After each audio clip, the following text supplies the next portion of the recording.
It's a rare treat to be able to say that we can give. And this is something I wanted to share. This is a thank you card from the Tyler Robinson Foundation. I'm very, very happy, humbled, and proud to have been able to give to that group. They're doing really, really fantastic stuff. But most importantly, it was how I learned about the mission behind the TRF. Most importantly, I have a huge thank you to give to Emily Jillette, who really, really opened my eyes to some great places where I can give back and who are really and truly impacting the world. So how do you choose the right place to give? Emily Jillette is somebody who I was lucky enough to speak with. We had a great conversation. So let's just get to it.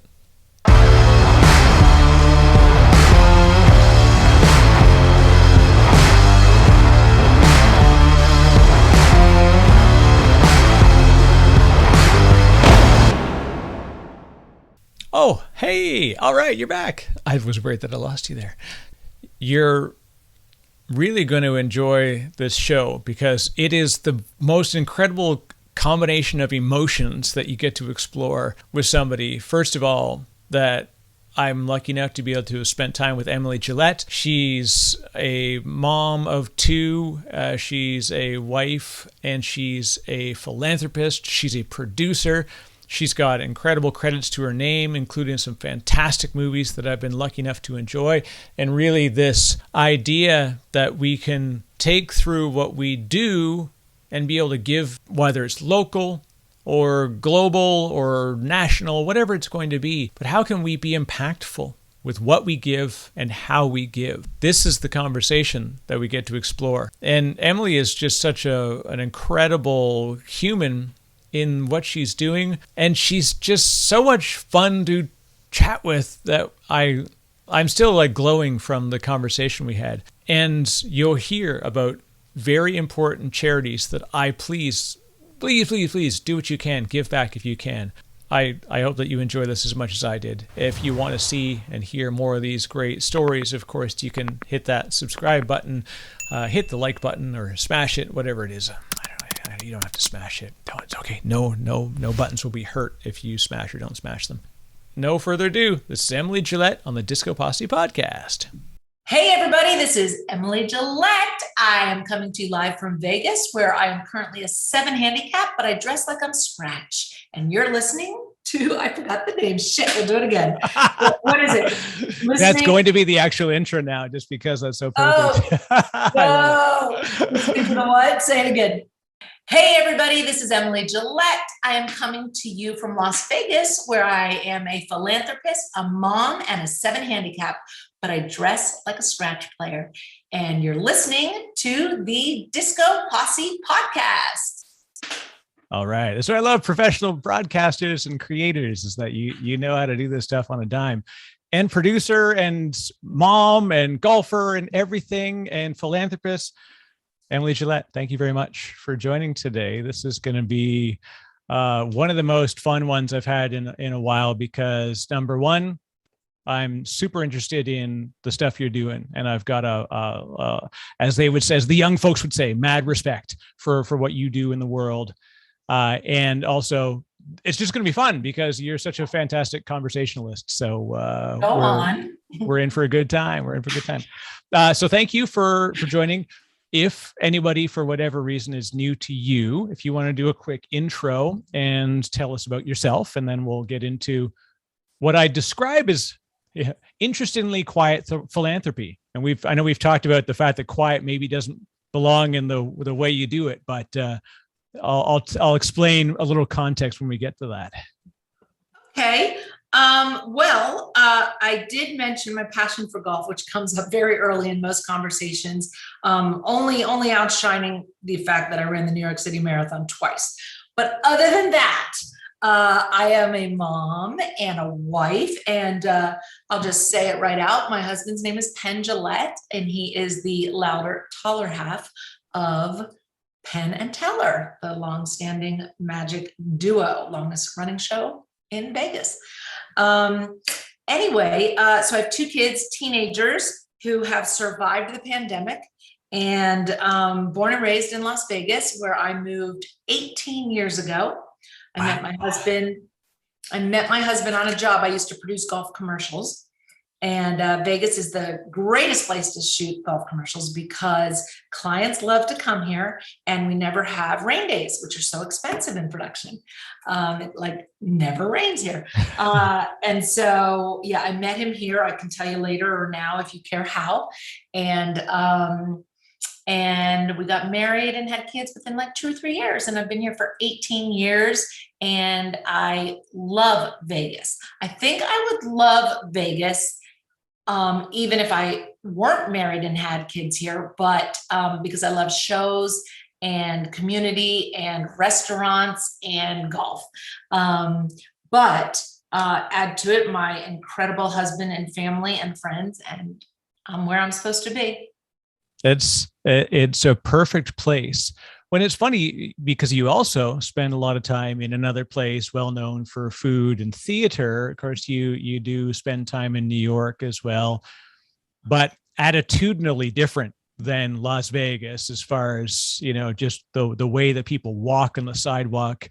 Well, the fact that when one side they're usually carrying 4-foot tall glasses with giant straws made of palm trees in them. And on the other side, they're probably shoving you out of the way because they're trying to get to work faster for whatever reason. Yeah. But the interesting thing when I look, and for people to try and look up, and this is funny as a researcher, right? I'm like, let me find out, make sure I know all I can about Emily before we get in. You also go by your Emily Zoltan on your production credits, which is always interesting because then I've got to do a double search. You're surprisingly light on outside information, you know, especially given that you have a fairly public life. You are very good about keeping this beautiful balance of like showing the stuff that you want to and not getting dragged, you know, into other areas, which is probably not easy given that you've got a fairly public facing life. Well, I can honestly say that was not a concerted effort. I consider myself rather vocal on social media and a little less so over the past few months as I detox from the Trump hell we lived through. But are you gonna edit that out?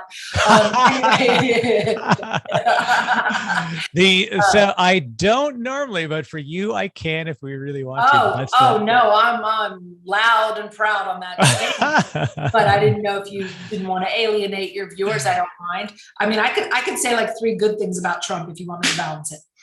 Anyway, so as far as my credits go, you know, I'm in a thing called the DGA, the Directors Guild, and most of my credits that are creditable, like on IMDb, were before I joined. So I don't know why there aren't all on there. I mean, nothing's on my IMDb. I don't populate it, but I actually worked on 17 features and tons of TV shows and commercials and whatever. As far as other things out there, I'm sure there is did you find stuff like participation in charity events and that kind of thing? That is one thing. And of course, this is why, I mean, and I've sort of followed your story via a lot of Penn interviews actually on various, you know, Opie and Anthony, he was on a lot, and Howard Stern. And so I'm an avid listener to talk radio. Even though I was a Canadian, I would be like basically like underground radio, like listening to these like syndicated replays of all these long form talk shows. Yeah. And I was always interested in, you know, when he talked about his philanthropic work, and then that led me to do sort of strange amounts of research about that. And it led me to you. And I realized that you have a lot that you're doing. And then I also found out that we have a common friend, Missy Young, who is such an amazing human. I can't talk enough about how great Missy is. Thanks. So cool. And when I talked to Missy, I was like, she mentioned that she was on a board of directors for one of the charities with you. And I thought, all right, if I can ask that favor, you know, can I get can you phone a friend for me? And here we are, which is kind of cool. I'm honored because I mean, in a town full of incredible women, I'm lucky just to know them. I'm really not top of the list. I'm going to pass you on to some good ones after me. Yeah, I mean, the cool thing is that I got into philanthropy, which is something you're really interested in talking about, right? I don't want to go off on a tangent. Yeah, no, that was the big thing, because it's okay. if I'll say, and I talked about this idea, this theme of like quiet philanthropy, and interestingly quiet, in that you're very involved, but you're not like most.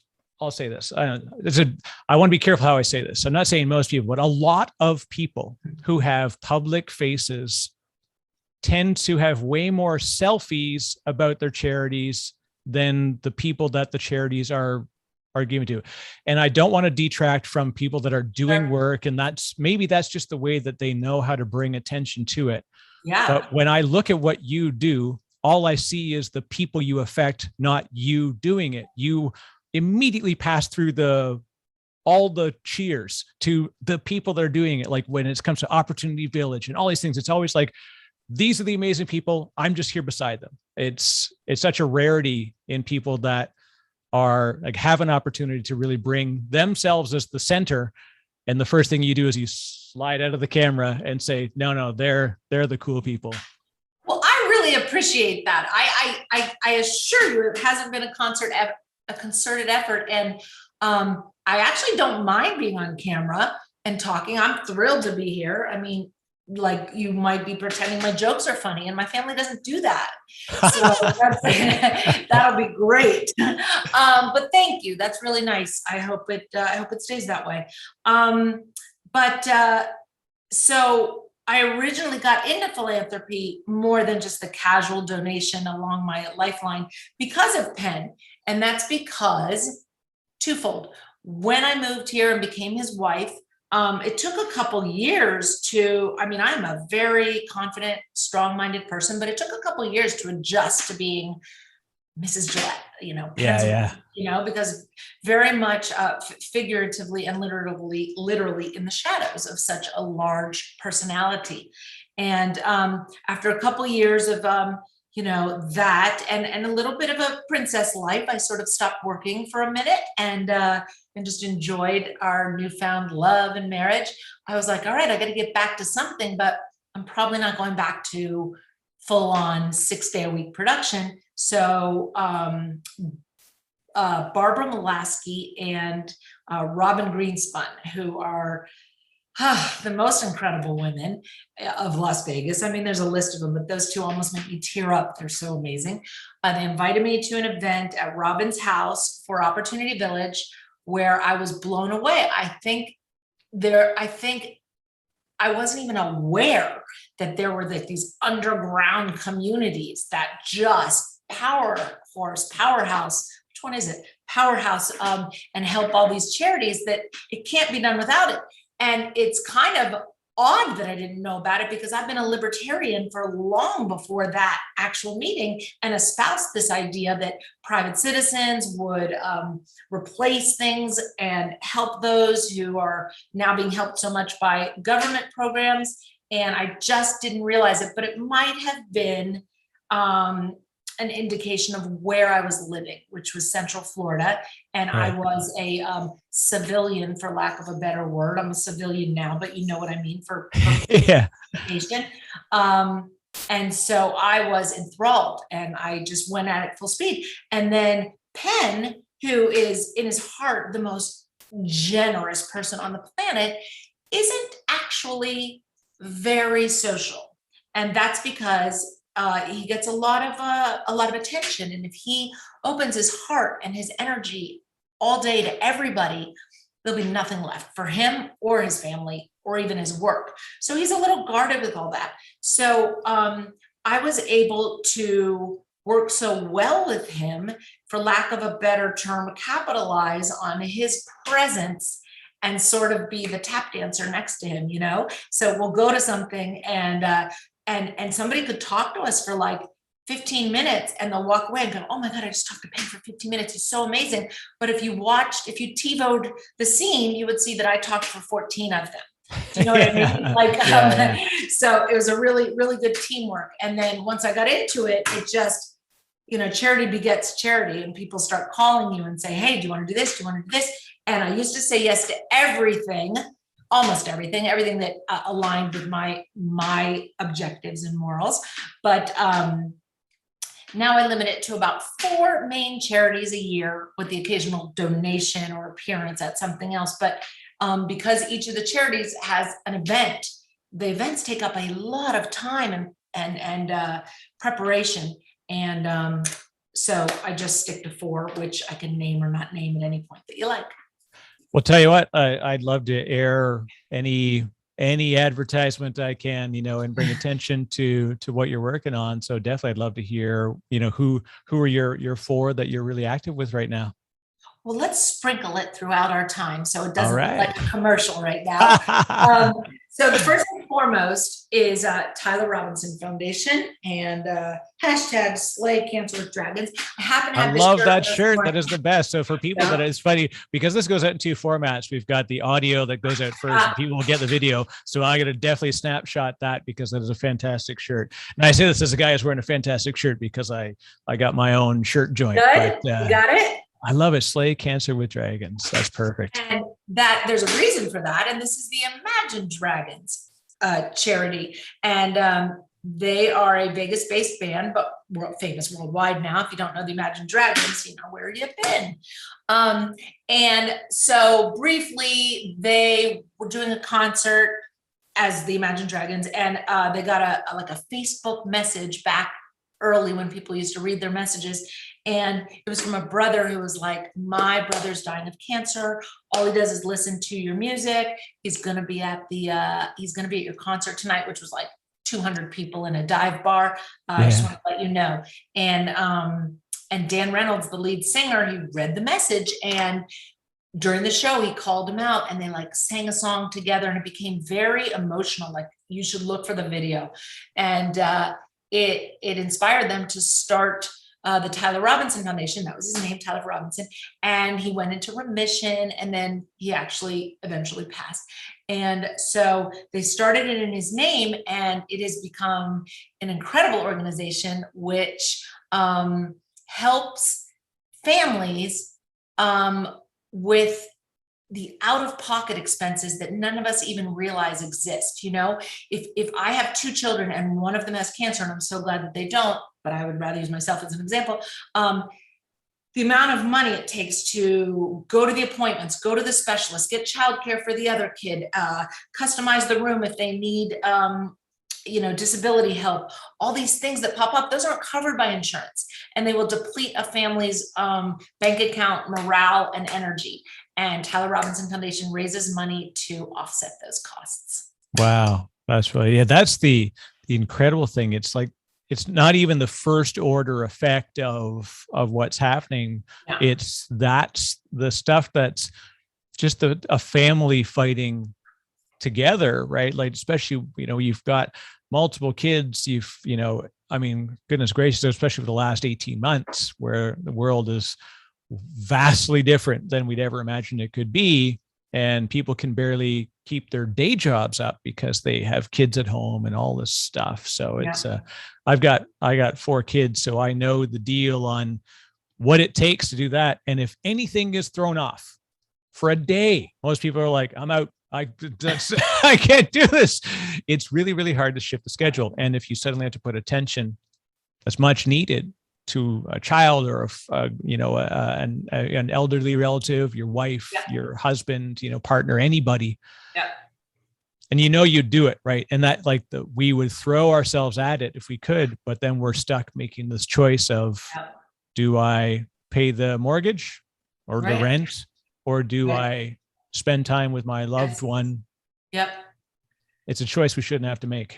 Yeah. And that's what they do. And I'm not correcting you, but I will clarify that Tyler Robinson helps families with pediatric patients. Right. Very specifically. Whatever, Yeah.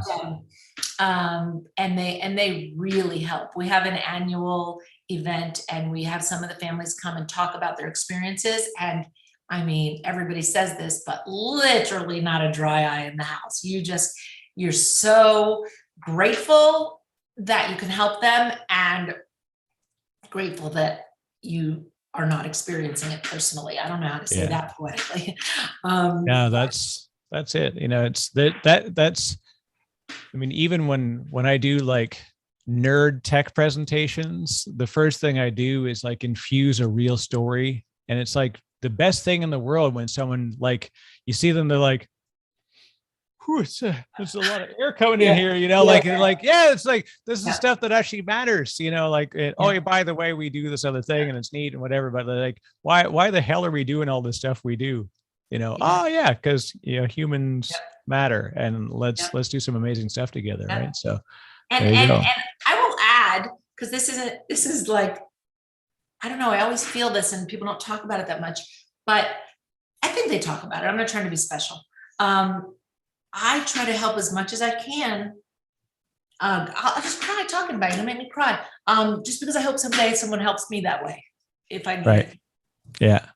No, and that's really the thing of, and it's unfortunately rare, right? It's hard for people to see that chance to be able to go outside. I mean, one of the most amazing stories is for folks that, as a marathoner, you may know, is from the triathlon world, Dick and Ricky Hoyt, who are a famous father-son duo, and they've run Ironmans. And the story is that Dick Hoyt was, they had their son, had a challenging birth, cord got wrapped around the neck, ended up with cerebral palsy.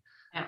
And they said, what do you do? So they go to the doctor, and this is, years ago. And they said, well, your best bet is to put him in continuous care and then hope that he can have, a somewhat decent life there. And he's like, no, that's not what we're going to do. That's not how we do things. Right. So he was a military man. He says, we'll work our life around this. And they did these things. And he said, like, the first words that he spoke, because they got the computer that they could actually like use the, letters on the computer and what are the first things he's going to spell out on this computer? And they put everything they could into this. And he says, it's going to be dad, it's going to be mom, whatever. And it was go Bruins. Yeah. He was right. And he was a Boston guy. And he's this classic, like, Boston guy. And I'll tell you about my son, Ricky. And it was amazing. He says, then he went and he took him he would run with him. And he's like, so he would take him for a walk and take him for a run. And he says, what do you like that? And he says, Dad, when I run with you, it feels like I'm running. So baby cry. And so he started running like 5Ks and 10Ks and marathons. And next thing you know, they're doing Ironman triathlons together. Amazing. And he had an adapted bike, and he would pull him on a raft for the swim. And it's it's incredible. Yeah. And I tell people, like, if you watch this video of him, like, introducing this story, if you aren't crying at the end, you don't have a soul. But it's like, as a parent, you're like, I'd throw anything away for your kids. And then to do it for your peer group, like for somebody who you're not even directly connected to, like, it's incredible. So that's the stuff that I really get. I love it. Right. Yes. You have set up the perfect segue. So I will just tell you that another foundation that I like to work for, and that Penn and I have done a lot with, is called Opportunity Village, and it has a similar provenance, if you will, of its creation, which was Linda Smith had a severely handicapped son, and I believe they were Canadian. Forgive me, Linda, or anybody else if I get these details wrong. But I believe words like throwaway child were used, and they just wanted to, put them in an institution and walk away. Like, they didn't even talk about an integrated life with that level of care. But anyway, Linda was like, nope, not going to happen. His name's Christopher, and he did recently pass away, but after like 35 years. And so I don't think she actually started Opportunity Village. I think she found them and created the incredible foundation that it is today. Although she has also moved on. I just want to make sure I don't say something and people go, that's not right, Emily. But Opportunity Village is akin to the Go Bruins statement, which is to say, it takes intellectually and physically disabled people and teaches them whatever their level of capability is, what I call life or vocational skills. So from the simplest, like, here's how you pour a glass of water, if you have that capability, to here's how you take a bus, here's how you go to the bathroom, here's how you go grocery shopping, and here's how you get a job. And it's a paradoxical goal, which is to teach them independence that's integrated into the real world. And it's fabulous. Everybody there is called an OVIP, and everybody has a job and everybody has a paycheck. So everybody feels self-worth and value. And the amazing thing is that they have been so embraced by the Vegas hospitality community. So tasks as simple as they have like assembly line at their two facilities where they might just be putting like a plastic silverware napkins into one of those rolled things, or collating papers for a conference, or they found it was an incredible opportunity. They have a huge shredding business because, it's shredding business. But also out in the community, they are working in the hotels, working in the restaurants, working everywhere. And it's an amazing thing that we love working for. Penn played for it on Celebrity Apprentice. And I would like to say, to help balance my other comment, that Trump was 10 years ago a wonderful host and a fantastic game show host. And I support his career in game shows. Anyway, that was one of my first introductions to Opportunity Village was through that show. And yeah, that was the whole thing of like, how can we, give people literally an opportunity, right, to actually, have something that they can do and they feel the contribution, they get results from it. It's not exploitative or exploitative. I don't know. I'm not sure what the word is. I'm not very good with English. I'm Canadian, so it's a weird word. You got to have a small list of words you read and write, but don't pronounce. And that's one of them. Yeah. The funny thing, the weirdest word, and this is my nerd bits coming out for a second. I say the word infrastructure about 11 times a day at a minimum, and I write it all the time, and I spell it and say it poorly every time. I for whatever reason, it's my kryptonite of words. Thank goodness for autocorrect, but well, I also want to add, because since I mentioned Barbara and Robin, that there was a guy there named Michael Thomas who also became a very close friend. And if you happen to be in Texas, he moved and started his own new and improved Opportunity Village called My Possibilities. And the work he is doing is magical. So check it out, My Possibilities. Now, this is the very interesting thing about this, when you put yourself towards this stuff in more than just a donation, it's a real investment in the people behind it. How do you find the ones that that your contribution is going to have a meaningful impact? Because this is what I find, a lot of people don't get involved in much more than, maybe small charitable giving, because they're unsure that what they're doing actually impacts something. Yeah. I am not sure I have a delineated process. I think that certainly I read about it right away and find out what they do. And I might go to a meeting or two. Typically when I'm invited to help a charity or work with a charity, it starts out with an event, like, oh, we're putting together a committee for this event. Can you be on the committee? And I'll do that. And there's a lot of gut feeling that goes into it, and the people who are associated with it. For example, Missy Young is a gold star. If Missy's on the board, I don't have to do any of the work because she wouldn't be here if it weren't. Yeah. A small aside, but I like to mention it because of my personal positions, which is I generally don't do anything that's religious related, only because I'm not against religion helping people, but I really like to walk the walk that it's people who help people. Right. And I just want to show that that's important to me. There's enough that I can choose from that fit my parameters, that I can be extremely philanthropic with and be inclusive. So there's that. I look for fun. I mean, we could segue right into the Shriners Hospitals for Children. There you go. I work on a PGA event, which is golf and philanthropy together. This is the absolute culmination of everything you've yes, I waited my whole life for that. Inside the ropes, badges, the whole thing. I can't even hide how much I appreciate the fun and benefit I get from it. That being said, Shriners Hospitals for Children has been around most people's whole life. They're amazing. They make, the neuroskeletal diseases and burn victims, children, I believe mostly, but $0 medically to the family. And they educate physicians and do research. And they are just, the most, in my heart, the most generous organization I work with. They have nothing on their mind except helping people. I guess the other ones do too. That didn't come out right, but no, but if you think of as well, it's one of those, it's very rare that you find a group that's really survived decades of evolution and in the world and themselves.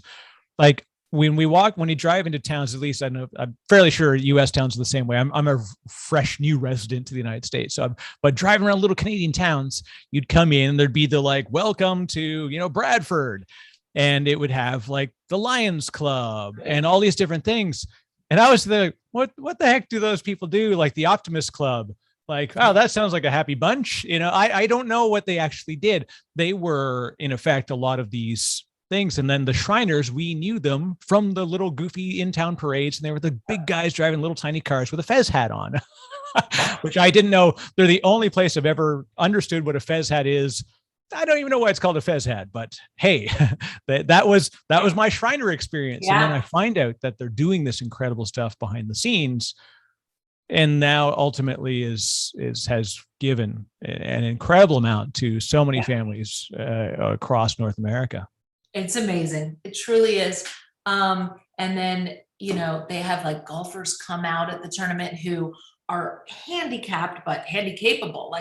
It's amazing. So I've been with them for maybe 5 or 6 years, and to go back to how did I get involved with them? Well, that was a layup for golf, but coincidentally at my golf club. So it's a perfect fit. And its presence is felt there all year. There's other events all the time, but that's their big golf event. And I don't know, I encourage everybody to come out to the golf tournament. We have one of the best spectator viewing tournaments on tour. Nice. Now, the thing comes up as people even just go over what we've just talked about, and they will start to look in their own personal schedule and not find a lot of time where they feel like they can squeeze it in. So I'm curious, you've got an incredible, history in what you do with your production work, and just keeping those cats herded is one thing. You've got your own family. You've got everything that's going on with, like I said, with Penn and his work. And then this incredible community of, magicians and performers that you're always, it's so neat to see how this comes, right? I've got my nerd people, and we've got our little, sort of cliques of little pods of people that you're like, oh, that's Scott Lowe. And they're famous people, Kelsey Hightower. And people have no idea outside of my circle who these people are. But the same way they'd be like, oh my God, this is Piff. I'm going to see Piff the Magic Dragon. And, I know these people. And so it's tough to fit it in. So how do you, doing so much, just keep the wheels on the bus? Well, I thrive on being busy. Relaxing is not a thing that I do, and not much anyway. Or jigsaw puzzling. I do competitive jigsaw puzzling, and that's my relaxation and my meditation. Okay. Hang on a second. We're going to pause on that one for a second. Okay. So I didn't even know there was a thing called competitive jigsaw puzzling. Tell me about, I don't mean to take you off your thought process, but that's like, I think we got a new podcast on our hands alone here. I'm in. Well, I didn't know this was a thing. That's cool. Oh, it's such a thing.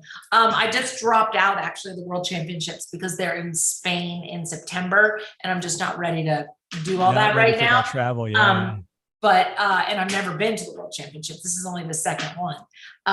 But it's not a qualifying type sport. If you want to play, you can play. So that makes it friendly to people. But I'm just obsessed with puzzles. Like I have 2 going right now, and I'm not speaking in hyperbole when I tell you I'm never not working on a puzzle. There's always a puzzle going. And I've always loved jigsaw puzzles. And it even ramped up to obsession before pandemic, but pandemic fed it like a bad habit. That was like, this is like being trapped in a store full of cigarettes and deciding that maybe I'll pick up smoking again. Yeah. And there was quite the shortage of jigsaw puzzles during, oh, wow. During the pandemic. I mean, there was a run on puzzles, apparently. A run on puzzles. So my favorite puzzles are called Liberty, and they're laser cut wooden puzzles, very high end and gorgeous and artistic. And you used to be able to just log on and buy one. It got up to like a 65-day wait for the right to order one. Wow. I know. I gamed the system a little when I was ordering, under different emails. But I started a Liberty puzzle group, and we would just ship them around to everybody and do them, so that we all got, we were all buying and sharing and everything. But the competition stuff is done, at least the ones I'm in, with Ravensburgers, which are a high-end cardboard pressed jigsaw puzzle, which are super fun, and I love them, and I've done almost every one they've ever made. But once you move on to the wood ones, they're not as great. So don't touch the wood puzzles till you're ready to only do wood puzzles. It will break you from that point forward. You're like, no, it's wood or nothing for me now. Yeah. But part of that is just to talk about my busyness, and like, that's not even my favorite kind of puzzle. My favorite kind of puzzle is called a cryptic, and it's a sort of wordplay type crossword puzzle. And I probably do those 2 hours a day. But I do them with a partner on the phone, because each puzzle takes so much brain power to solve. So we just work on it together. But that's my favorite thing in the world. It's cryptics. But anyway, back to the busy.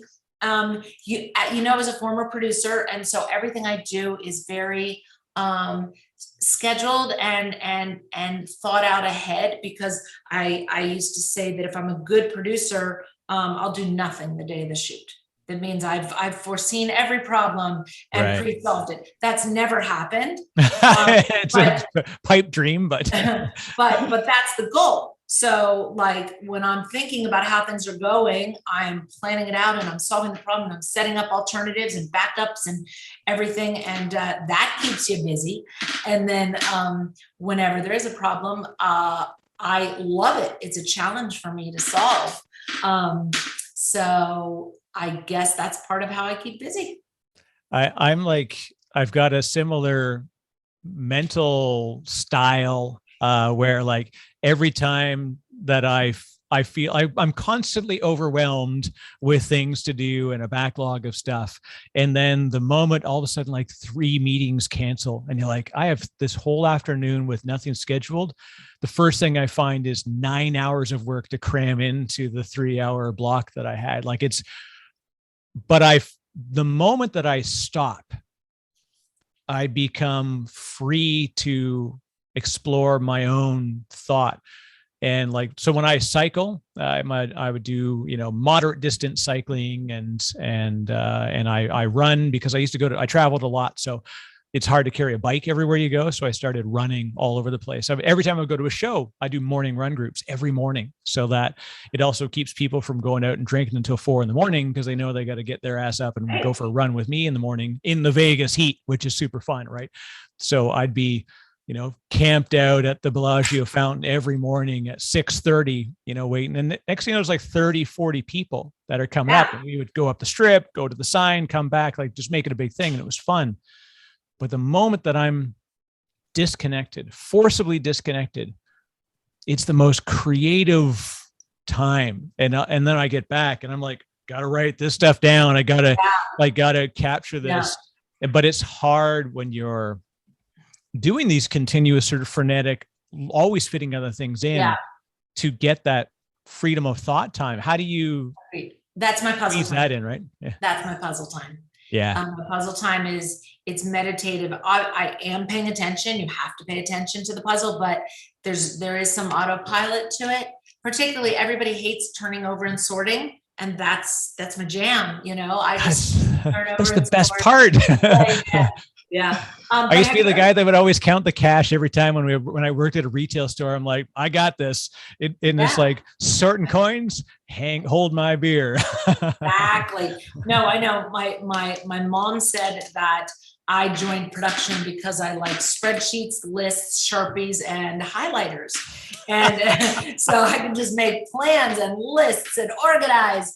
Have you ever tried a flotation tank, sensory deprivation? No. And it's funny. I've thought about this just because I think it would be incredible, but I'm also like weirdly claustrophobic. I did like Tough Mudders and stuff. Yeah. And one of the things that drove me nuts, but I did it scared the hell out of me, was going into like an underwater tube where you have literally like just your mouth and your cheeks are above water as you're like crawling backwards through like a gutter tube. I wouldn't do it. And you do that for like 15 feet. And all you have is these like 4 spots where they're basically like blowholes out of the thing. It's horrifying. That sounds horrifying and a little more out of your control. I think if you got in one of these pods and convinced yourself 11 times that you can open it or you can press the button, or the person you trust the most is sitting outside, you might be able to allay that fear, because it's truly amazing when you take away the sound, the sight, smells, although I find there is a little bit of a smell, but also the water is like a few degrees cooler than your body. So the heat you give off mitigates it and you stop feeling the difference between your skin and the water. Well, I mean, I can't quote studies on it, but your mind refuses to be so idle. And there's visual hallucinations if you sort of allow them. You can close your eyes, but the creativity is insane, and you might love it. And I started doing it. I don't know if you found in your Google stalking, research, that I studied dolphin communication in Hawaii, and so flotation tanks were sort of made popular and developed a lot by John C. Lilly, who was my idol, albeit a bit nutty. Those are the best idols to have. I think because as a youth, because I grew up in the time and the only early introduction to these sensory deprivation tanks was like, I forget what was it called. It was a William Hurt movie, and one that he was in as a. Not alteration. I think it was Altered States. I think was the name of it. Yeah, that is about John Lilly and his work. I mean that. Oh wow! Okay. Yeah. There you go. So this is the oddities of connective tissue of the world. This is like Dirk Gently's holistic detective agency played out in real life. That everything is the fundamental interconnectedness of all things. Did you ever watch that British show Connections?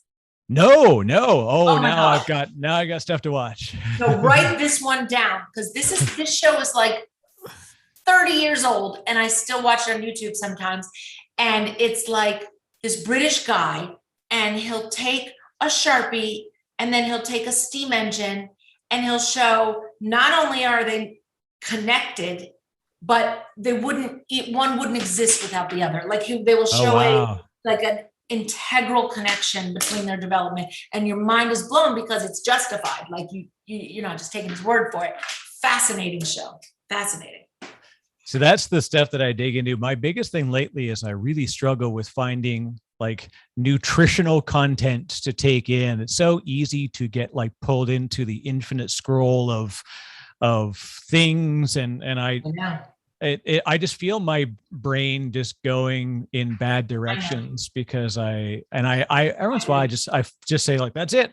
I claim to-do list bankruptcy, email bankruptcy. I just like shut it, delete it all. And I'm like, I'm going to do something. I find an amazing documentary. And I tell you, well, here you go. Another fundamental interconnectedness thing. One of my favorite ones that I watched not too long ago, harder to find now, because for whatever reason, I love streaming, except that stuff goes away on streaming. I know. Was Gambler's Ballad. Thank you. Beautifully done. Thank you so much. Johnny Thompson is somebody who people really have no idea how much he gave to the world and to the magic community, and an terrible loss, of course, in 2019, right? It's been 2 years, over 2 years now. But let me interject that his incredible partner, wife, and yes, badass broad wife, Pam, passed away last week also. Oh no. Oh my goodness. Wow. Super sad. She was wonderful. She had her friends, family, and dogs around her, and she did say she was ready to go. Wow. So I told Penn that they're editing the season right now of Fool Us, and they should just do a single card in the beginning that announces the Thompsonian Company reunion tour. You know? But no, that was fun. And I think you're thanking me because I was a producer on that, but I was really just a facilitator. The idea and the talent and the passion was from my husband and Teller. I just helped because of my experience and access. Well, but that really truly is the story of the importance of what we, through philanthropy, through work, through what we give to our families, the unseen, like what people like, if they look in Johnny's, his own public history of what he did for as a performer, not realizing how much he did as a creator for other magicians. And obviously he was very close to Penn and Teller and designing with them and being a consultant. And you being a producer, you're trying to sort of like push away of like, no, it was them. You're like, well, no, this is what makes it incredible, is that the name, the face on the box of the movie, back when there were boxes for movies, at least, is often not the one that really, they're the ones that sell the story, I guess, but the story is created and told. Like Tim's Vermeer was another fantastic example. That was Teller's work. And oh God, I could watch that weekly. Yeah. It's such an amazing story. That's a roller coaster mystery. Night. I love that movie so much. I have like 3 favorite documentaries in the world, and that's one of them. All right, now I got to hear the other 2. Oh, well, Gambler's Ballad. But the documentary I love so much that I always tell people to watch, is super hard to find. You might find a PAL VHS, but yeah, it does happen to be on YouTube. And I just lie to myself and say that the creators said it was okay, so I watch it there. But it's called The Other Final. And you've seen it? I have not. So now I am. We're writing this down here. I'm writing this down. Watch tonight and then text me what you think. But in the way that Gambler's Ballad is not just about magic, and non-magicians can enjoy it, and Tim's Vermeer is definitely not just for artists or historians. This movie takes place in the world of soccer, and I hate soccer. So that lets you know, excuse me. So it's a guy that decided to create a final on the day of the World Cup for the 2 lowest ranked teams in FIFA. And so it was a competition between Montserrat and Bhutan at the time. Oh, wow. And the hard work and willpower and humanity to bring together a, hurricane wrought island with a mountainside village that doesn't talk to people, and get them to play soccer together to find that crossover of humanity. I just loved it so much. I can't stand it. That is wild.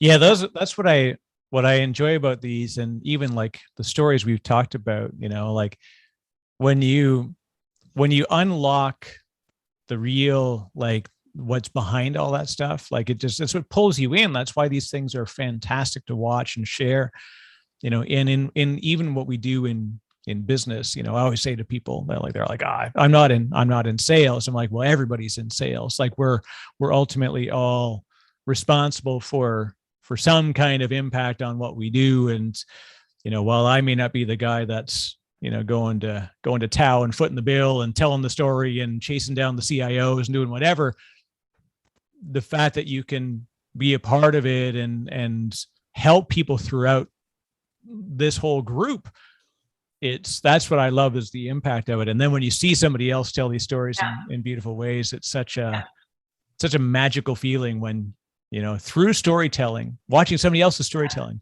That must be so. As an EP and as a producer, and like, you've got an interesting split of the, like, just keeping the wheels on the bus, but also ensuring that the story ultimately is being parlayed and told in the way that's to the core of why the project had started. Yes, and that would hold more true for an EP who originated the project to realize their vision. But most projects, if not all, that I've been brought on to have been to help others. So I'm really fighting for them to get their vision and not inserting mine. So I don't always agree with everything that's done, but that's not my job. And I've been proven nearly unanimously that they were right anyway. So I don't have to except for Werner Herzog. Yeah.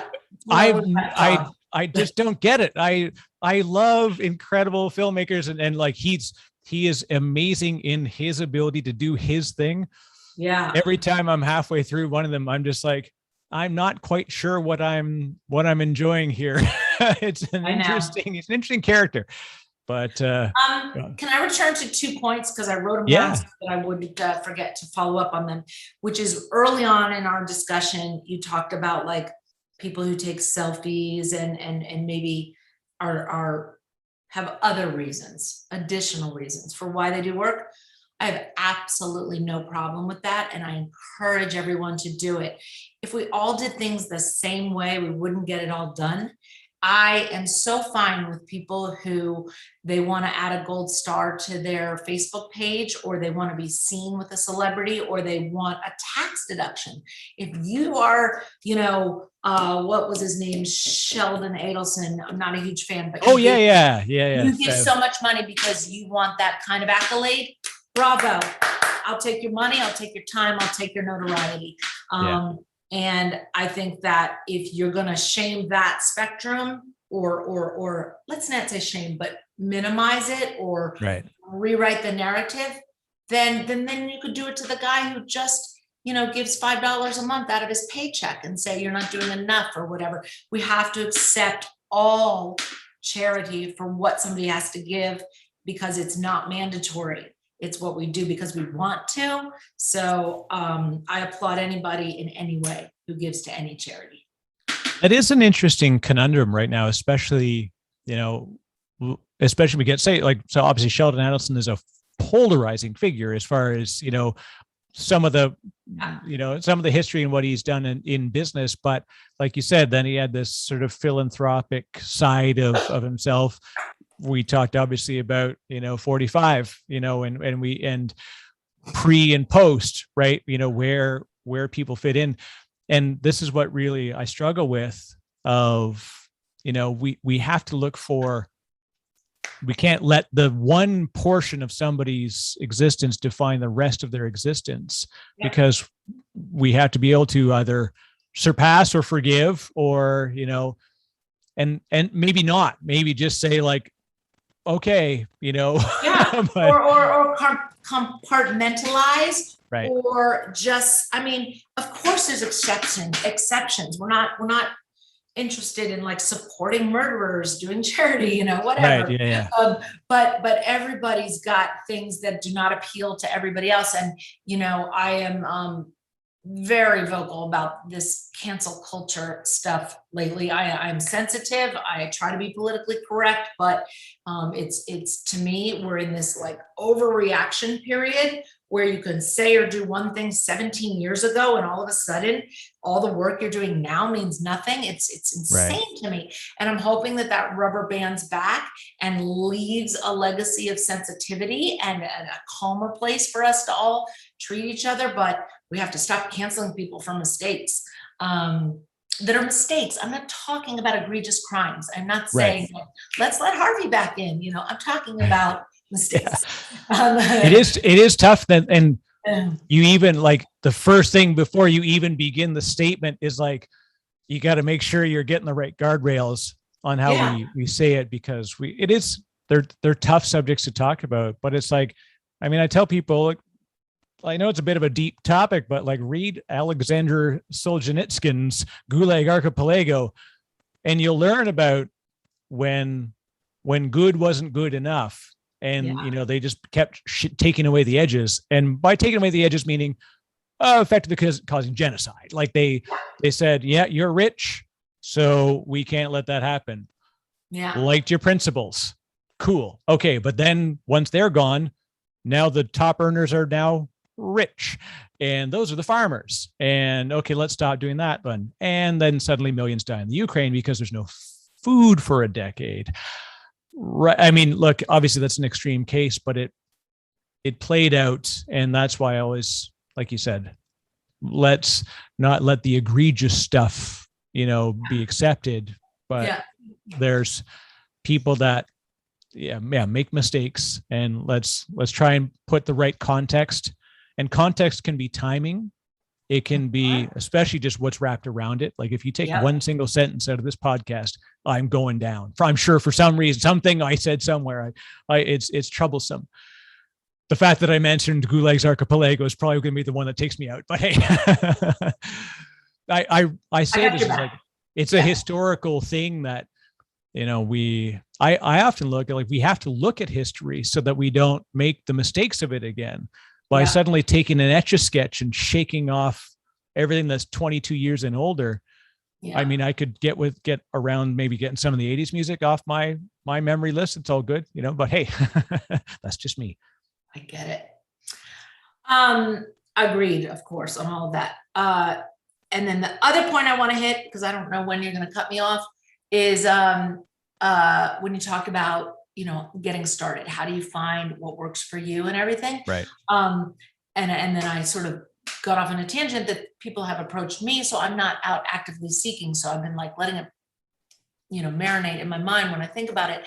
And I think that two things that I want to say about it. One is,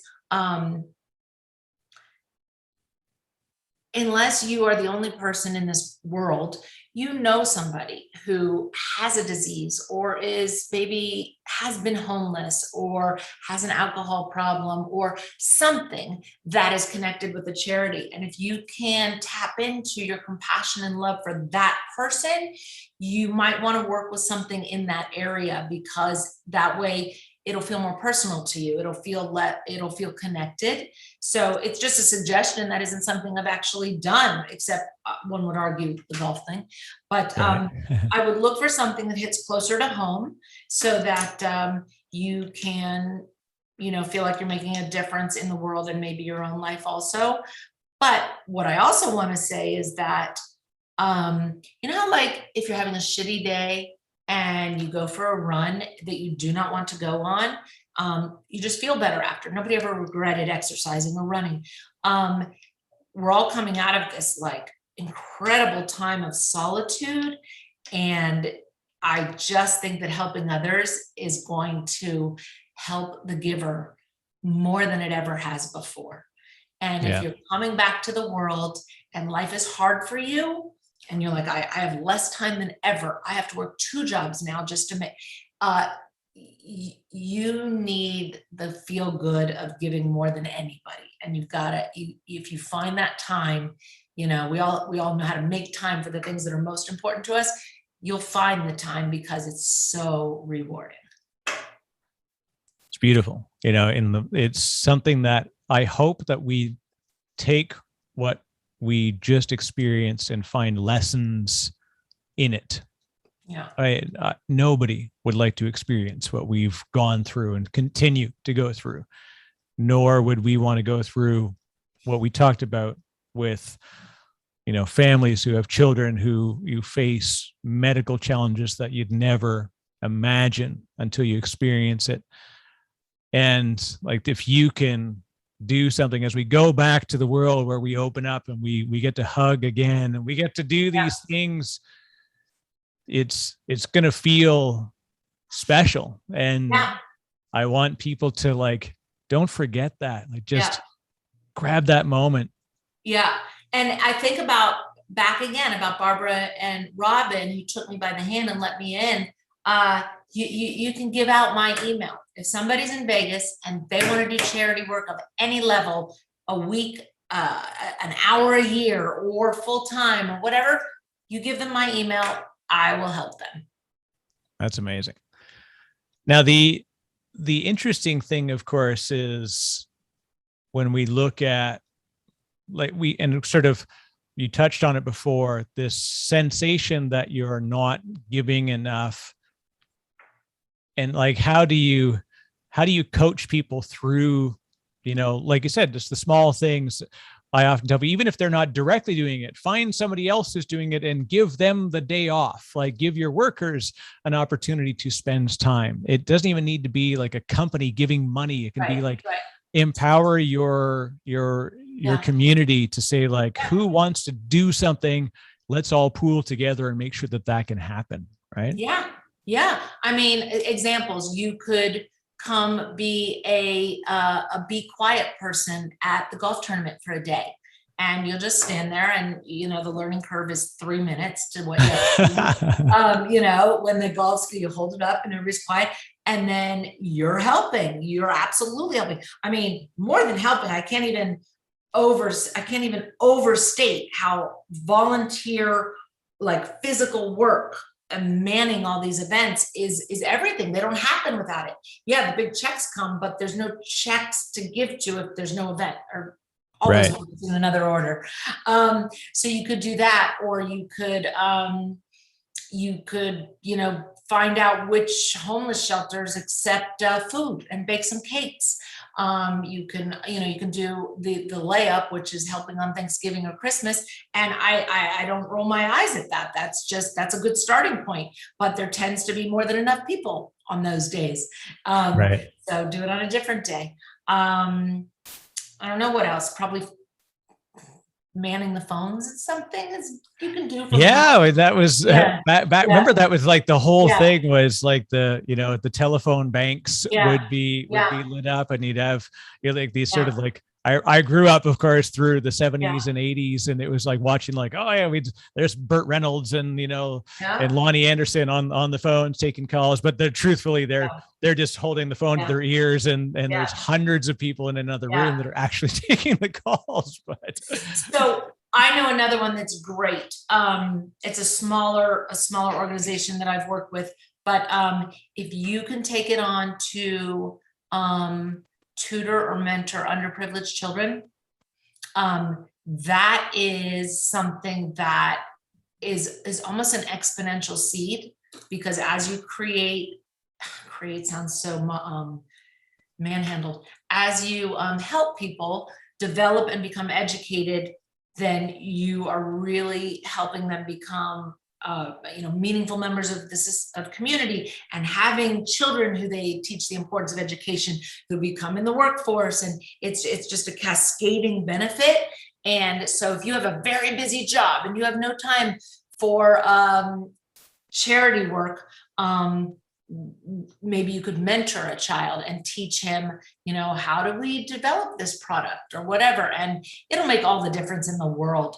That's the thing. You don't know what's going to be the turning point when it comes to education. You just have to spark somebody into understanding, loving education. And you don't know if that comes from your bus driver or your teacher or your uncle.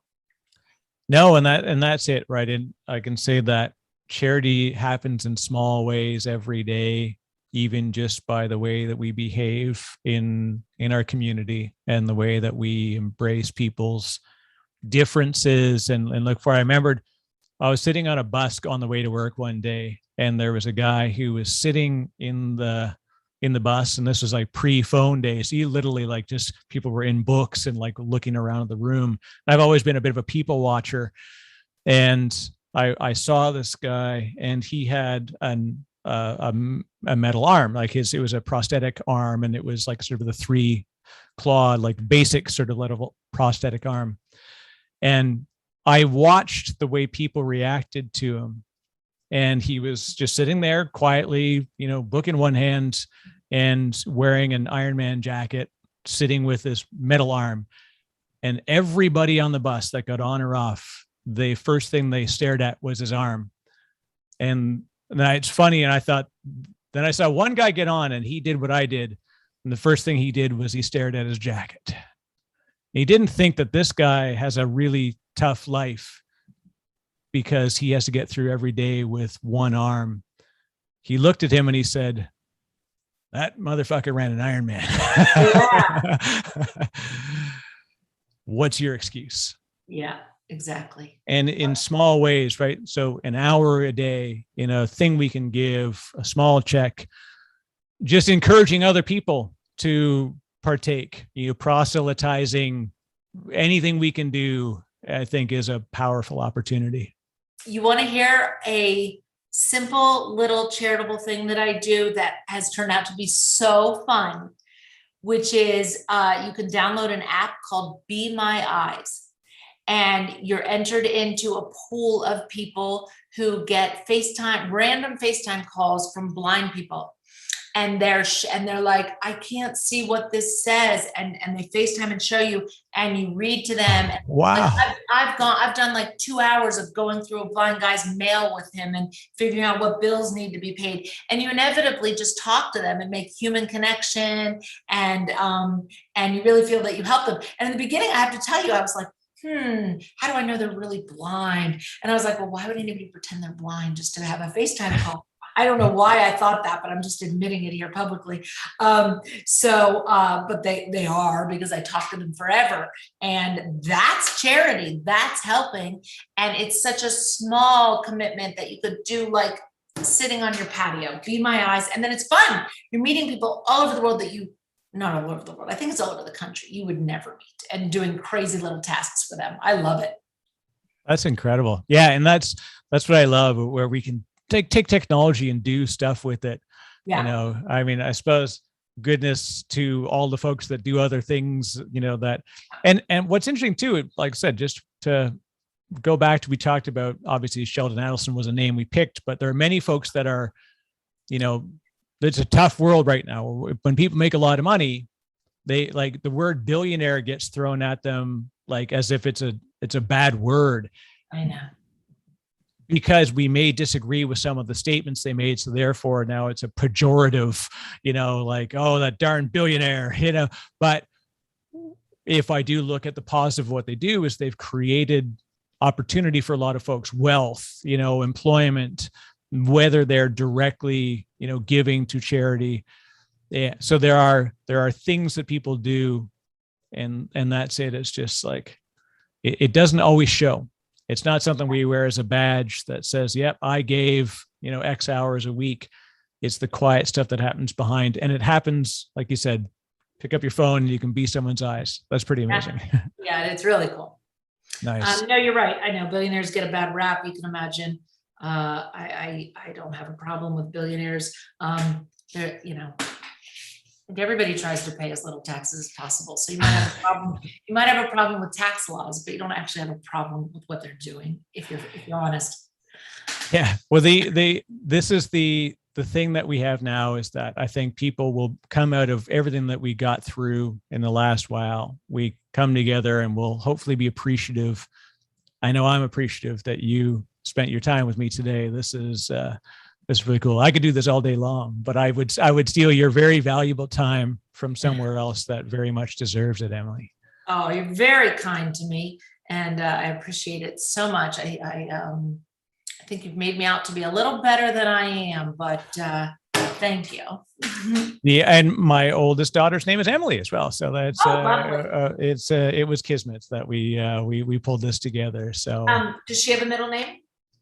Jordan. So not as exciting as your kid's name. So this is always a funny one. Of course, I'm sure.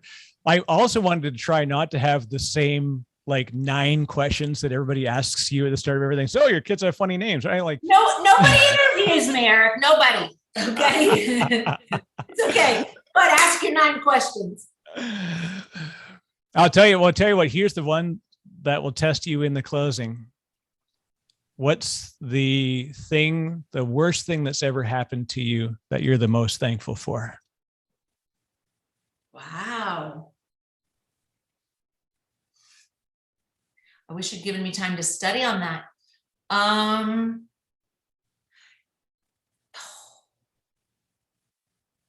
That is so tough. I feel like I've been very fortunate when it comes to like health issues and life issues. So, it's a little cliche, but I think it's true. I'm not going to pinpoint one exact thing, but I will tell you that any job I didn't get, I was a freelancer for a long time, or even the worst breakups I ever had that feel like I could never be happy again, absolutely just allowed the space for the next best thing to happen, which was clearly better. And you look back and go, what was I so upset about? But it makes me feel especially fortunate when I really can't even come up with a horrible thing that happened to me. Yeah. I think that's really kind of one of the joys of the reaction, is because your first thought is whatever it is, I'm going to be in the optimist club around this thing, right? Like it's getting through it is difficult. That's like, especially when you look back retrospectively, I think of all those times and you're just like, I've always had the ability to see that there's something else that's out there that's keeping your feet on the ground and, keeping the heart pumping. And it's hard, when you're in the midst of some experience, you're just like, this is it. I can't take this anymore. No, exactly. But you actually learn, because those times used to break me.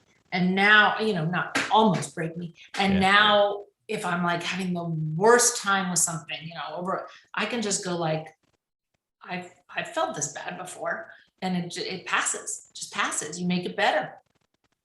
One thing that, and I apologize, I'm stealing your overtime on this one here. I'm fine. I'm good. One of the things that a friend of mine, I've always had sort of a stoic approach to things, which apparently is kind of, people get really frustrated by stoicism and the idea that you kind of like, you look at things that are out of your control and you realize that you can't affect them. And so you have to embrace that they're out of your control and thus they occur, good or bad. And I always think of my lifestyle. I don't like to be praised, because it immediately like raises my level of normalcy to the point where now everything is a trough. And so I don't like the lows and I don't like the highs. I kind of like to shave off the edges if I were to look at it as a sine wave. That's my way of dealing with it. Yeah. I remember sitting, I was like 18 and I had an acoustic guitar. We were playing with a friend of mine and we were at a party, and it's like the morning, it's like 7 a.m. We're still going. Right. And we're just sitting around the table and this dog runs by and hits the edge of the guitar. It turns around, drops on its back. The neck snaps right off of it. And I like, this is the guitar that I spent, 3 paychecks on. And like, I love this guitar. And I decided to turn around. I was like, oh man, I picked it up and I was like, it's going to be hard to fix. And I sat down and continued on the conversation. And the guy beside me was like, aren't you going to freak out right now? And I was like, nothing I could have done other than put it in a different spot could have changed the moment that just happened. Yeah. I said, so I'll figure that out later. Yeah. Good. And it really was a weird thing but then at other times I will like be carrying a plate with a cup on it. And I'll say to myself, I shouldn't do this because I might drop the cup, and the cup falls off. And all that goes through my head is, of course it did you nothing. I'm like, you're just like immediately taken to the darkest place where you're like, how does that same person drop an $800 guitar and go, that kind of sucks. I'm torn. It's the mind still takes you in difficult places sometimes, even at the smallest things. I get it. Well, I don't know what else to tell you. I want to tell you how I met Penn, and I'll kind of finish up with that button because I'm channeling, if my mother were in the room, she's not dead, she's out there. That when I was in Vegas and I was working on a commercial and I had a free night, and I was like, oh, I'll go see Penn and Teller because I saw them off Broadway in the 80s. They're fun. Like, I was not a dedicated fan, but I've always liked puzzles and magic and that kind of thing. And I had recently, prior to that moment, seen the pilot show of Bullshit, if you're familiar with it. Yes, yeah. And I was like, oh, that's so great. I'm gonna get in line to talk to him because, I've never really seen pro-science biased entertainment, like it was incredible that she made the show for me. So I have to go talk to him and thank him. And by the time I got to the front of the line, I asked him out and he said yes. And, that was 18 and a half years ago. And many people marvel at that story. And my mother would tell you, that's how Emily's been her whole life. She's not afraid of no. And so I'm proud of that. I think that's what I do is I embrace experience and just give it a try. That's amazing. Yeah. Also the classic, if you're and always my favorite story of people are like all this exciting news of like, how did you choose the 3 of clubs to be this, like, is it especially meaningful? And like, no, it looks easiest to find on camera. Exactly. But it's I still laugh when I see a magician use, that as their classic force card. I'm like, all right, there's the throwback, a little bit of an homage to Penn and Teller. Have you ever seen or done the cenograph trick? Is it cenograph? Is that the word? The with the cemetery? No. Do you know what I'm talking about? No, tell me about this. Revealing a little. I'll send you a link or you can Google it. But they did it like live on Saturday Night Live or some show, but it still exists now. You do have to learn how to force the 3 of clubs, but you do a trick and then, yes, and you force the 3 of clubs, and they look at their card and they put it back, and then you find the card and it's the wrong card, and you didn't get it right. And you're like, all right, whatever, I got to keep practicing. This only works if you happen to be going to Forest Hills or whatever cemetery it is in LA. But you go there and you're walking along and you're talking, and there's I believe the word is cenograph. I just can't remember if it has a T in it. It's not centigraph, it's cenograph. And there's 2 of them. There's one in Forest Hills and there's one in my backyard. And it says Penn and Teller. It's like raised bronze, and it has a picture of a 3 of clubs, and it says, "Is this your card?" And so if you've done the trick to somebody, you can bring them there, and then you're like, there's your card, and it's really funny. That is awesome. Well, yeah. Emily Jillette, for folks that want to find you, and they should, and I'll have links as well to all the charities that we talked about, and I'll encourage people to go. And I'll tell you what, I said, I ask everybody to find somebody who would love to come on, and it would be neat. I would love one day to have Penn on and share some of his story. But I know he's got the show is back on. You're traveling. You got a lot going on.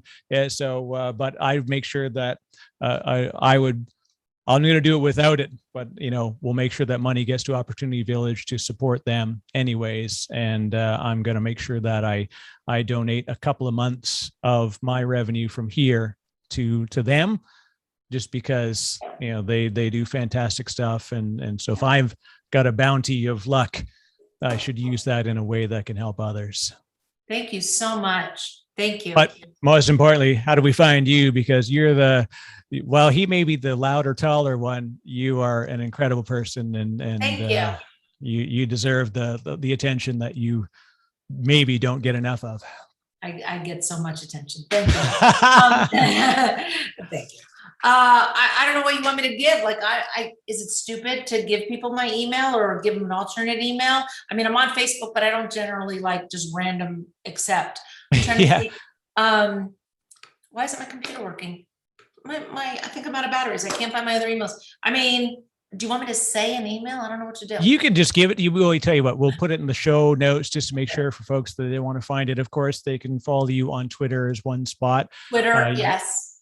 And of course, keep track. You're heading to do some new production work. You got stuff in post-production. You are busy, so we'll make sure that we follow the projects that you're working on. Oh, thank you so much. Thank you. It's been a pleasure anytime. And I will certainly connect you with other philanthropic women. Yeah, you mentioned some fantastic names. I would love to feature them and share their stories. It's been a very real joy to spend time with you. Emily Jillette, thank you very much. And that was the DiscoPosse podcast. There you go.